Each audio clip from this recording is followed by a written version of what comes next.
Yes, we're back again on the building of these shelves, right? To build these shelves, or what you would need first, you would need to have a jigsaw, you would need to have a drill, you would need to have a drill bit with the trace, alright? You would need to get a length of pine, if you know, the wider the top is, right? Pine in Trinidad, you can get a length of pine. Try to get one without all the nuts, right? And let's say if you get a length 1 by 10, no, actually 1 by 12, 10, because you want to get these, right? And that will help you get all the things like that.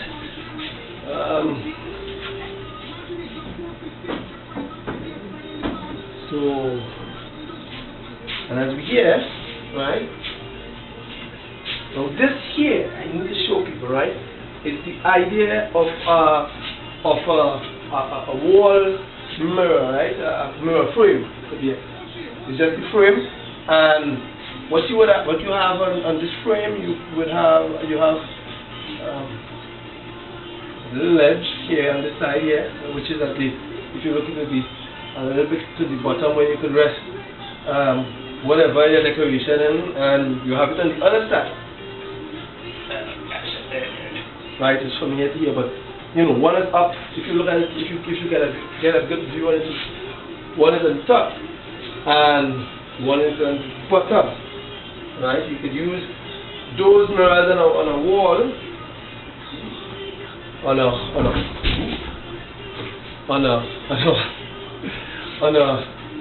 a wall space, right? To take up a wall space, and eventually what we're gonna do, because I mean this is not a new idea, right? This is an idea that has been out there a long time, right? So I'm not coming here to tell somebody I just put things together on the cube, the squares, in a different ways. When you put it up,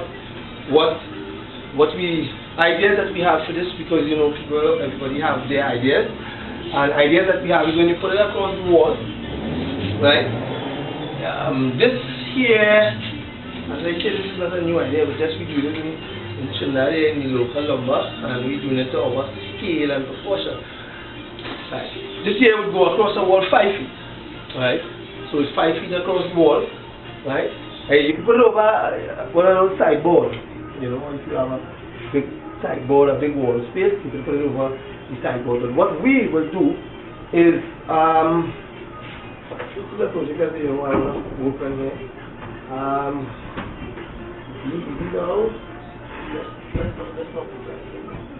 Right. What we're gonna do is make a cube-like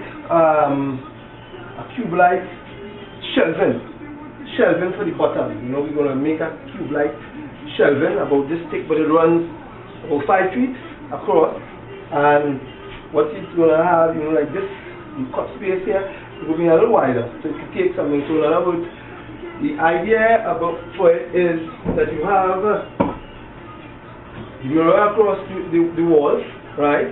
You can put whatever your arrangements on, and they would be like, you know, one on top, one on the bottom, and you have this long floating. It's going to be floating. We want to put it floating because I guess that's the new way of the world right now. You know, everything is floating, everything on the wall. Cube, mind you, just squares. You know, it's just what we put inside the squares. That is the way I see it. That is the way I think of it. Right? And so we're gonna make this long box and take up a knife so you can put your, as I was saying, your ornaments and stuff there, whatever. And the bottom here is gonna have a space on the inside of it, so you can rest, you know. And we're gonna just, the cedar, I think we're gonna do it. We're going to do it in just a light brown, but you know, we might change it up. We might put a piece of apple mat, a whole apple mat box, you know, apple mat and cedar, you know. I think that's going to be nice. And if you put the cedar, big cedar, you know, on top, and you put the box at the bottom, let's say about 10-12 inches,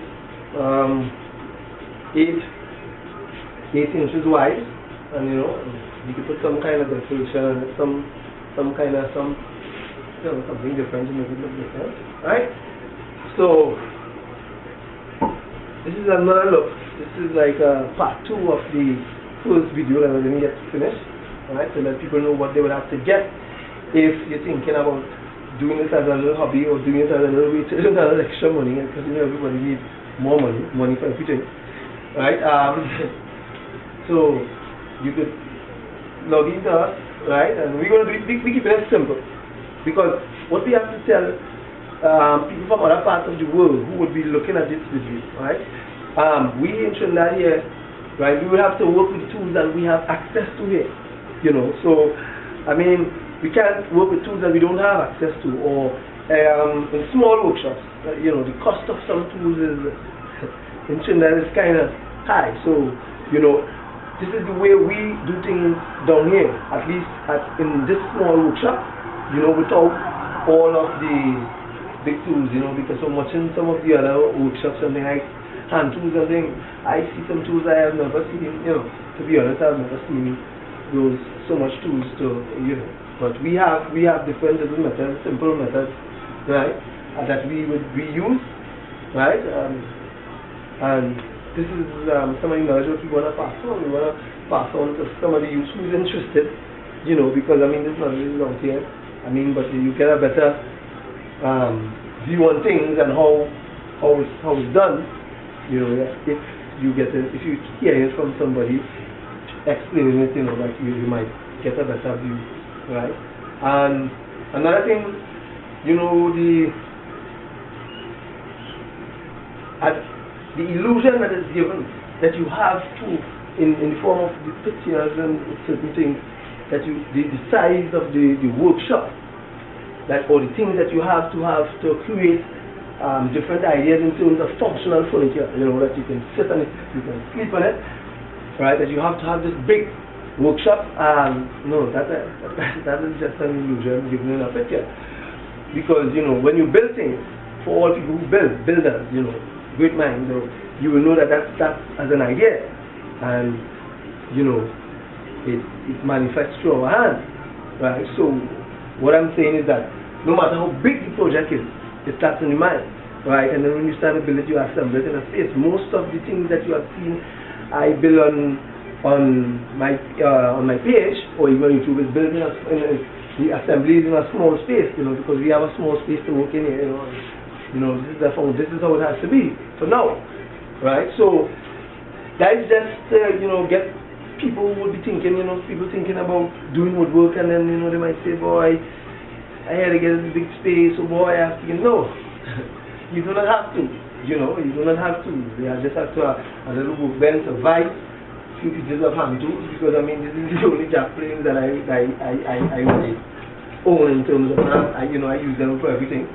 I mean when I cast something, I just use a spoke shave and a straight normal chisel, right?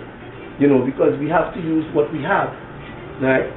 So this is just for people from other parts, might be seeing what we are doing here.